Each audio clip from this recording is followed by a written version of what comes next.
트럼프에서는 우리가 종전하면 모두가 정상화가 될 거다라고 말을 하지만 그걸 믿는 사람은 저는 아무도 없다고 생각을 해요. 결국 전쟁 관련된 그 비용에 대한 부담을 누가 감당해야 될까? 중동산 원유를 수입하는 국가들인 거죠. 대표적으로는 한국이죠. 왜냐하면 그 시설들이 복구가 되어야 되고 그리고 이제 정상화되기까지는 정말 짧아야 3, 4개월이고요.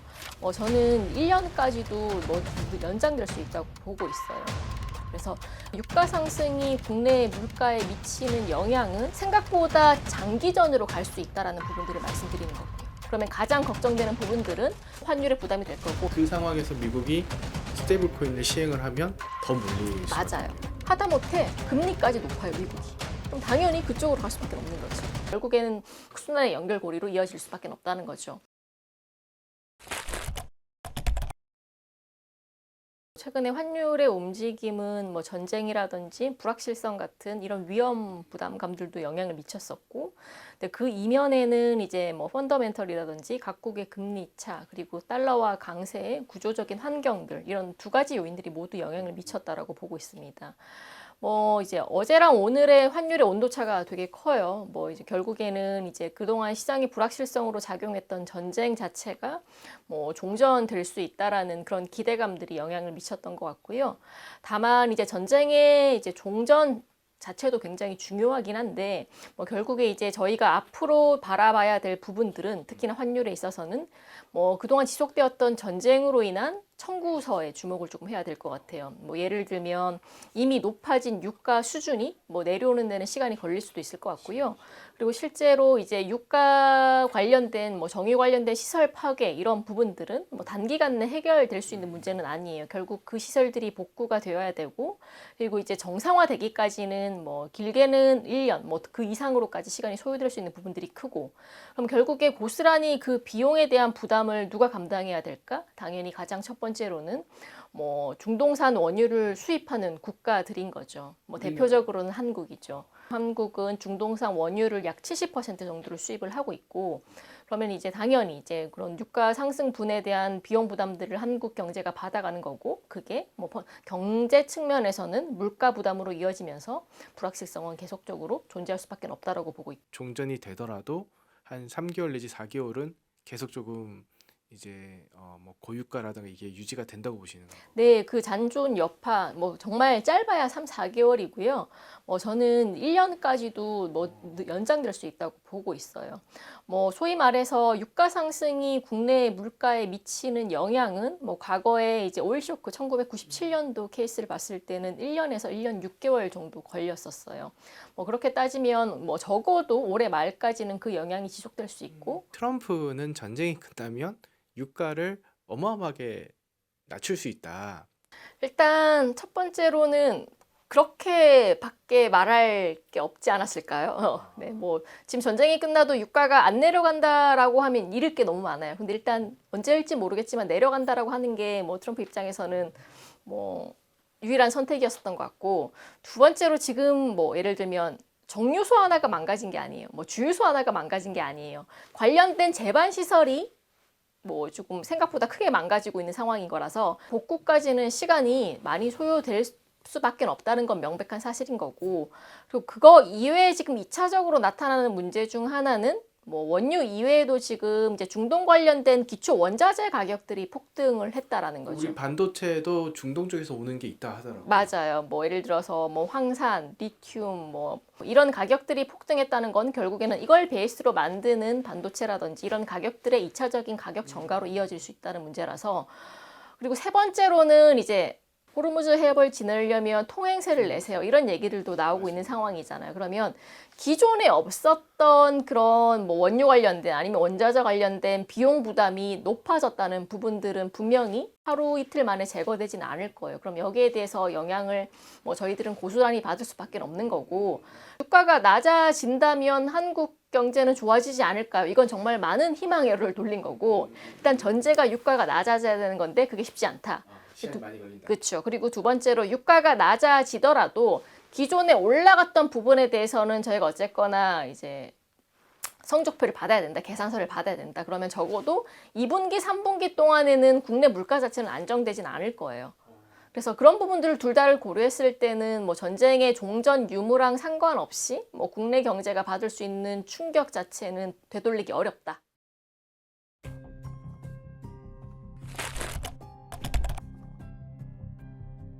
그리고 이번 전쟁 관련돼서 가장 중요했던 부분 중 하나는 뭐 지금 유가 상승으로 인한 비용 부담도 있지만 어쨌거나 이번 전쟁을 통해서 글로벌적으로 지정학적 리스크가 크게 닥쳤을 때 원화 자체가 리스크 커런시로서의 그런 이제 영향들을 받았다는 거죠. 뭐 결국에 달러는 역시 안전자산이었고, 뭐 유로화와 엔화도 확실히 약세로 접어들었고, 원화도 마찬가지로 약세 구도를 겪어가면서 결국에 이러한 리스크 프리미엄들은 지금 미국의 트럼프 행정부의 정책 하에서는 빈번하게 더 발생할 수가 있어요. 뭐 예를 들어서 뭐 쿠바 관련된 이슈들도 아직 뭐 해소되지 않은 부분들도 크고, 그래서 이런 지정학적 분절화가 커지면 커질수록 이러한 노이즈들이 이제 커지면 커질수록 원화 자체의 방향성은 뭐 당연히 이제 강세보다는 약세 구도로 갈 가능성들이 크다라고 보고 있고요. 뭐 결국에 환율은 어떻게 정해지냐를 봤을 때 뭐 당연히 뉴스 플로우 이런 것들도 중요하긴 한데 그 이면에 무엇이 있을지를 봐야 될 것 같아요. 그래서 가장 쉬운 부분은 결국에 금리 차예요. 뭐 예를 들어서 이제 돈이라는 건 당연히 제가 이제 100만 원이 있어요. 그러면 A은행은 이자를 5% 주고 B은행은 이자를 3%를 줘요. 그럼 당연히 A은행에 예금을 하겠죠. 그 5%를 주는 A은행이 미국이고요. 3%를 주는 B은행이 한국이에요. 미국으로 갈 수밖에 없네요. 그렇죠. 그러면 이제 그 미국과 한국의 차이는 가장 큰 게 통화잖아요. 그러면 이제 달러와 예금, 원화 예금, 당연히 달러와 예금 쪽으로 자산을 갈 수밖에 없고, 뭐 이건 비단 저뿐만 아니라 글로벌 투자자들도 비슷한 생각을 가질 수밖에 없기 때문에 뭐 지금의 금리 구도상 돈의 흐름은 이제 한국보다는 미국 쪽에 쏠릴 가능성들이 크다라고 보고 있어요. 뭐 그럼 앞으로 이제 그러면 통화 정책이 변하면 되지 않을까? 뭐 이번 전쟁으로 인해서 지금 글로벌적으로 모든 충격을 받았던 경기 패턴은 물가죠. 당연히 연준도 그렇고 한국은행도 그렇고 이전보다는 물가에 대한 고민을 굉장히 크게 할 수밖에 없는데, 근데 두 번째로 봐야 될 건 그러면 물가만 봤을 때 각국의 중앙은행들은 금리 인상을 해야 돼요. 근데 금리 인상을 하려면 그만큼의 체력이 버티고 있어야 된다는 거죠. 통화 정책이 긴축으로 가려면 경기가 좋아야 돼요. 화랑이어야 돼요. 근데 한국과 미국의 경기 상황을 보면 미국은 뭐 그 내면의 실질적인 경기는 저희가 뭐 자세하게는 알 수는 없지만 3월 FOMC를 통해서 확인이 된 건 미국의 경기 성장률은 굉장히 좋고 그동안 걱정했었던 고용 시장도 생각보다 크게 위축되지 않을 거야. 소비도 견조하고 이런 부분들로 봤을 때는 여전히 미국 경기는 견조하다. 근데 한국은 반면에 오늘 추경이 발표가 됐어요. 25조 원 플러스 알파로 발표가 됐는데 그럼 추경을 한다는 거에 대한 의미는 결국에 경기에 대한 하강 압력이 높아졌다는 의미잖아요. 그래서 미국은 경제를 걱정 안 하는데 한국은 경제를 굉장히 걱정하고 있는 두 가지 차별점을 고려한다면 뭐 금리 인상에 대한 시점이 언제일진 모르겠지만 미국이 더 빨라질 가능성들이 일단 지금 상황으로서는 높아 보인다라는 거죠. 그러면 차기 통화 정책을 예측했을 때 한국은 뭐 당연히 물가 때문에 인하는 못하겠지만 인상은 퀘스천 마크. 근데 미국 같은 경우는 물가에 대한 압력이 커지면 커질수록 경기는 버틸 때니까 인상 쪽으로 갈 거야. 이런 심리들 자체도 돈의 흐름을 이제 비미국 국가에서 미국 국가로 흘러가게 만들게 하는 원인으로 작용한다라고 보시면 되실 것 같아요. 그러니까 이게 지금 전쟁 리스크가 사라진다 하더라도 말씀하신 전 세계적인 이제 전쟁에 치를 대가, 물가 상승이 나타날 것이고 미국이 금리를 동결하거나 올려버리면 은행 간의 금리 차가 더 많이 발생할 수 있기 때문에 우리나라로 친다면은 환율이 내려오기는 쉽지 않겠네요. 네, 일단 구조적인 상황들을 보면은 내려오긴 쉽진 않아요. 물론 이제 오늘 뉴스로 인해서 지금 원달러 환율이 한 20원 정도 빠지고 있긴 한데 이건 당연히 변동성들은 만들어질 수 있어요. 그동안 이제 과도하게 빨리 올라갔던 속도 자체는 조금 부담이었잖아요. 그런 것들에 대한 되돌림이 진행되면서 뭐 일정 부분 안정될 수는 있겠지만 그렇다고 해서 과거에 1,300원, 1,200원대로 복귀는 저는 굉장히 쉽지 않을 거고 특히나 이제 통화정책적 구도가 아까 제가 앞서 말씀드린 것처럼 그런 식으로 흘러갈 가능성들이 높아진다면 뭐 전쟁 이슈가 끝났다고 하더라도 1,500원대 이상을 뭐 조금 높은 수준을 장기간 유지할 가능성들은 굉장히 크다라고 보고 있어요. 그래서 제가 가장 많이 받았던 질문 중에 하나는 그러면 1,600원 가요? 1,700원 가요? 뭐 이런 부분이었는데 레벨 자체를 내 가요 안 가고의 의미는 없을 것 같고요. 뭐 지금 거의 1990년대 외환위기 이후로 지금 환율 레벨 자체가 높아졌잖아요. 이 높아진 수준이 장기간 유지될 가능성들은 굉장히 크다라고 보는 거죠. 그리고 제가 한 가지 조금 말씀드리고 싶은 부분은 이제 90년대 외환위기 당시와 지금의 상황들을 많이 비교를 해요. 근데 이제 차별점은 분명히 있어요. 그때 1990년대 외환위기 당시에는 달러와 유동성이 고갈이 됐던 문제인 거고, 근데 그 달러화로 이제 빌린 빚을 갚을 만큼 국내 펀더멘털 신용도가 좋진 않았어요. 근데 지금은 상황은 달라요. 달러와 유동성 자체에서의 문제가 나타난 건 아닌데 자본의 흐름에서 문제가 나타났었기 때문에 이 자본의 흐름 구도가 바뀌지 않는 이상은 지금과 같은 레벨이 그때보다 오히려 꽤 장기간 유지될 가능성들이 크다라고 보고 있는 거죠. 결국에 이제 지금의 문제는 한국이 망하냐 안 망하냐의 문제는 아니에요. 오늘도 보시면 코스피 지수도 이제 전쟁 관련된 뉴스 플로우에서 좀 긍정적인 소식이 나오면서 다시 이제 플러스로 돌아서는 상황인 거고 뭐 국내 건전성이라든지 CDS 국가 신용도도 그때 대비해서는 엄청나게 개선이 됐죠. 그래서 망하냐 안 망하냐의 문제는 아닌데 돈의 투자의 흐름에 있어서 한국이 매력적일까 미국이 매력적일까에 있어서는 여전히 미국이 더 매력적일 수 있다라는 게 가장 큰 핵심일 것 같아요. 거기에 대한 기반에는 가장 크게는 이제 금리에 대한 차별성이 있고 거기에 플러스로 이제 버틸 수 있는 경제적인 체력 부분이 있는 거죠. 그래서 이 두 가지 측면에서 봤을 때는 반전될 만한 요소가 현재로서는 없기 때문에 뭐 제가 지금과 같은 고환율이 생각보다 장기전으로 갈 수 있다라는 부분들을 말씀드리는 거고요.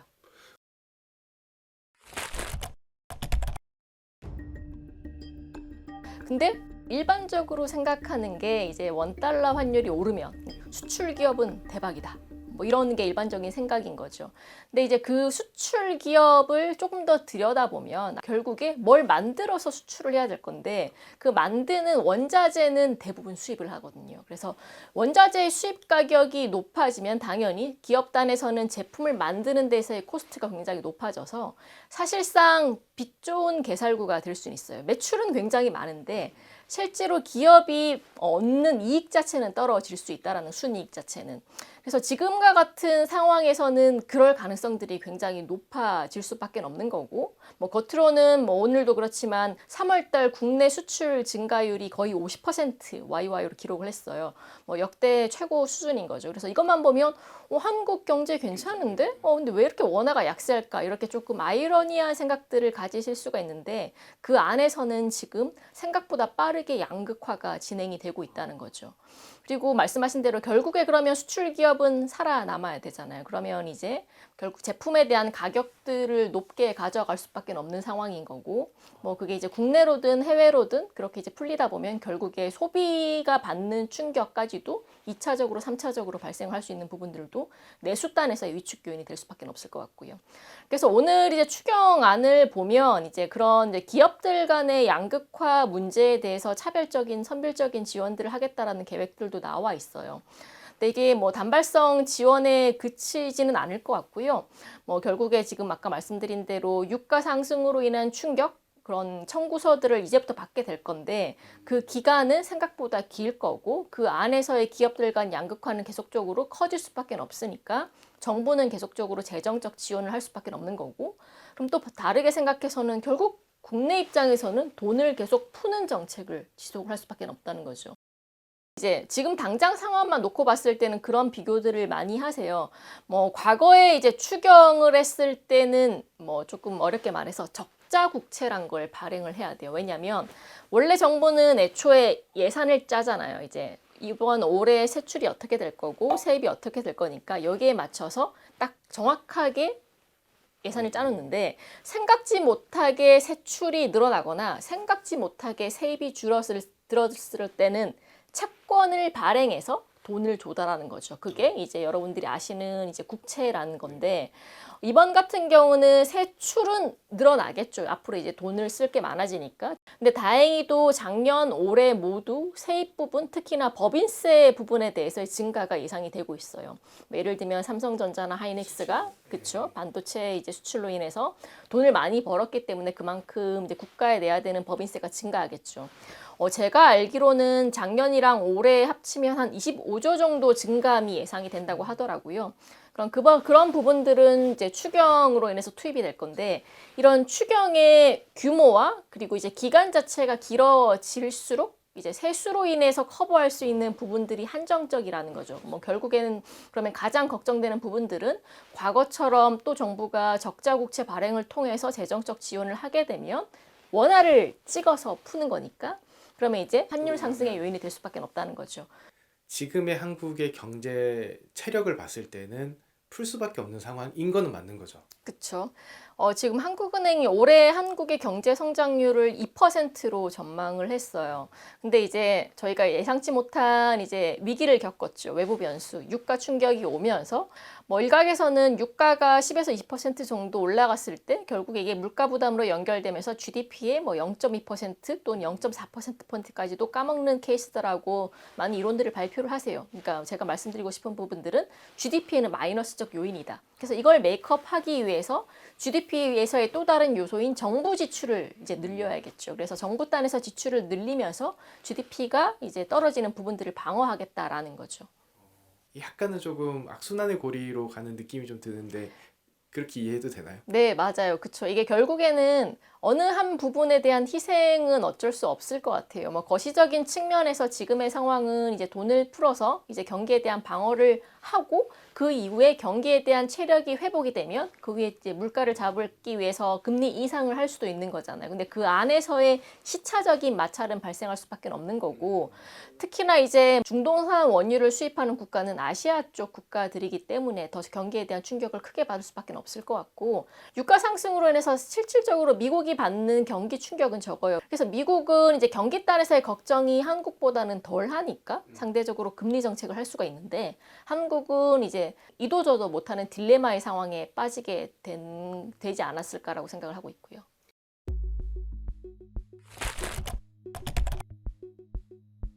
그래서 이걸 메이크업하기 위해서 작년부터 지속되어 온 반도체 슈퍼사이클의 연속성이 가장 먼저는 만들어져야 될 것 같고요. 슈퍼사이클이 올해뿐만 아니라 조금 중기적으로 유지가 된다면 결국에 떨어진 성장에 대한 부담들을 메이크업할 수 있는 부분들이 있을 것 같고 만약에 근데 가장 큰 문제는 저는 너무 양극화가 되어 있지 않냐라는 생각이 들어요. 결국에 국내 수출의 거의 60-70%가 반도체 수출에 몰려 있잖아요. 그래서 여기 단에서 문제가 생긴다면 얘를 막아줄 만한 다른 산업체가 부족하다는 거죠. 그래서 너무 밸런스 상에서의 불균형이 크다는 것들도 2차적인 문제라고 생각을 하고 있고 뭐 특히나 최근에 이제 대표적으로는 국내 주식의 흐름들을 보면 뭐 거의 이제 시총 10개 종목의 상승세가 이제 지수 상승을 주도를 했잖아요. 대부분 이제 반도체 관련된 업종들이었고. 근데 만약에 이쪽 사이클에서 뭔가 문제가 생긴다면 국내 증시는 언제든지 반대쪽으로 반전될 수 있는 부분들이 그만큼 취약성이 크다라는 거죠. 그래서 이런 취약성이 크다는 점을 봤을 때는 저는 개인적으로 굉장히 불안 요인이라고 생각을 하고 있는데 지금과 같이 산업 자체가 올라오는 상황이면 상관이 없는데 만약에 산업 전체의 사이클들도 망가지고 있는데 지금처럼 외부 충격, 유가 충격이라든지 아니면 환율 충격이 왔을 때 과연 국내 경제의 지속성에 대해서 외국인 투자자들은 더 의심을 할 수밖에 없지 않을까라는 생각들을 가지고 있는 거죠. 그 반도체라고 하는 거는 사실 미국이 경기가 좋고 미국이 계속 AI 중심의 테크 산업에 투자를 해서 성장을 한다면 일단은 저희의 반도체 사이클은 좀 더 계속 갈 수 있는 그런 구조인 거죠. 그쵸, 맞아요. 결국에는 이제 그쪽 간의 협업 자체가 굉장히 중요했고 컸기 때문에 그쪽에서의 수요가 만들어졌고, 그래서 이제 한국이 상대적으로 큰 수혜를 받았던 부분들이 큰 거라서, 어떻게 보면 미국 경기에 대한 의존도가 굉장히 큰 뭐 지금의 산업 구조라고 보시면 되실 것 같아요. 그래서 이제 조금 아이러니한 부분들은 지금 이제 자본의 구도 자체가 계속 달러화 베이스의 자산으로 가고 있는 구도잖아요. 예전보다 더 심해진 거죠. 그렇죠. 그래서 계속 그쪽으로 가면서 이쪽 관련된 산업들이 살아나고 이쪽 관련된 시장 자체가 커져서 거기에 대해서 낙수 효과로 다시 국내가 영향을 받는 케이스인데, 이러한 구도 하에서 과연 원화가 밸런스를 찾아가기에는 뭐 과거랑은 조금 다른 게임이지 않을까. 과거에는 오로지 국내 체력과 국내 펀더멘텀을 생각해서 원화 자산의 가치가 평가를 받았는데, 지금의 구도에서 원화가 버틸려면 어떤 부분에서는 미국보다 훨씬 더 큰 강점, 주특기가 있어야 돼요. 근데 지금의 구도화에서는 상대적으로 그러긴 어렵다라는 거죠. 이란 전쟁에서 미국은 석유를 중동에서 수입을 하지 않으니 우린 좀 자유로워라고 말씀을 하셨는데, 약간 이제 투자자의 관점에서 좀 보면은 우리나라 반도체도 미국의 AI 테크와 연결이 돼 있으니 이 산업들은 여전히 좀 긍정적인 좀 시그널이지 않을까? 그쵸. 아까 뭐 아까랑 비슷한 말로 결국에 양극화인 거죠. 미국의 오리엔트된 산업들은 괜찮을 거고 앞으로도 괜찮아질 가능성이 훨씬 더 커요. 근데 뭐 한국의 전 산업이 그렇진 않잖아요. 일정 부분 산업에 국한된 부분인 거고, 그렇지 못한 기업들은 앞으로 더 힘들어질 수밖에 없을 것 같아요. 뭐 이 문제를 해결하려면 결국에는 정보 베이스의 지원이 필요한 거라서, 뭐 결국에 국가에서는 뭐 법인세를 받아서 그 법인세로 뭐 그렇지 못한 기업들을 살린다라는 그런 정책은 계속적으로 가져갈 수밖에 없다라는 거죠. 그래서 이 구도에서 정말 살아나고 괜찮으면 상관이 없는데, 결국에는 기업은 산업 사이클이 도와줘야 살아나는 경우잖아요. 그래서 국내 기업들 간의 양극화 현상은 계속 커질 수밖에 없다라고 생각을 하고 있고요.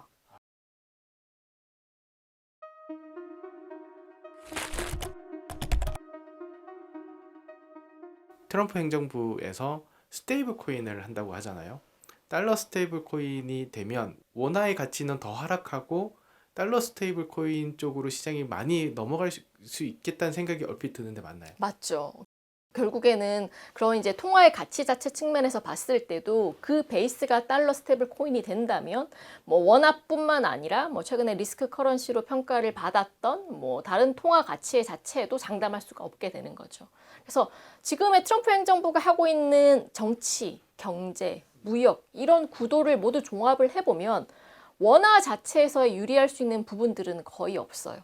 뭐 결국에 미국이 잘 돼야 모두가 잘 될 수 있는 구도로 만들어지고 있는 상황이기 때문에 뭐 지금 경쟁 상대가 없잖아요. 사실상 이전에는 중국이었다면 지금은 그렇지도 않은 것 같고, 그런 상황에서 달러화와 이제 맞먹을 수준의 통화가 있느냐? 유로화가 그러냐? 엔화가 그러냐? 아니잖아요. 그럼 이 구도가 계속된다면 상대적으로 원화는 더 약해질 수밖에 없지 않을까라고 보고요. 금융 돈의 측면에서 미국에 대한 의존도가 훨씬 더 심해진 거네요. 그쵸. 이제 과거에는 이제 뭐 예를 들면 세계의 공장 역할을 했던 중국이 있었고, 수많은 무역 적자를 감수하고서라도 뭐 계속적으로 이 밸런스를 맞추고자 하는 미국의 의지가 있었죠. 근데 지금은 이제 글로벌 패권 전쟁, 지정학적 분절화, 거기다가 관세 이슈까지 겹쳐지면서 결국에 모든 산업의 분절화를 만들었고, 거기에 대한 중심은 미국으로 와라. 였어요. 공장도 미국에 짓고 그러면 베네핏을 줄게. 짓지 않으면 그래 너 그러면 이제 벌금 부과할 거야. 이런 식으로 구도가 진행되면서 결국에 일단 미국만 잘 살고 미국이 잘 살고 난 다음에 한번 돌아볼게. 근데 그때 너네가 미국에 많은 기여를 했으면 그때 조금 나눠줄게. 이런 구도가 돼버린 거죠. 그럼 그 상황에서 당연히 이제 거기에 대해서 혜택을 받기 위해서 그쪽으로 자본을 쏠릴 수밖에 없잖아요. 그럼 상대적으로 미국을 제외한 다른 국가들의 통화 가치는 절하될 수밖에 없다라는 거죠. 거기다가 하다못해 금리까지 높아요, 미국이. 그럼 당연히 그쪽으로 갈 수밖에 없는 거죠.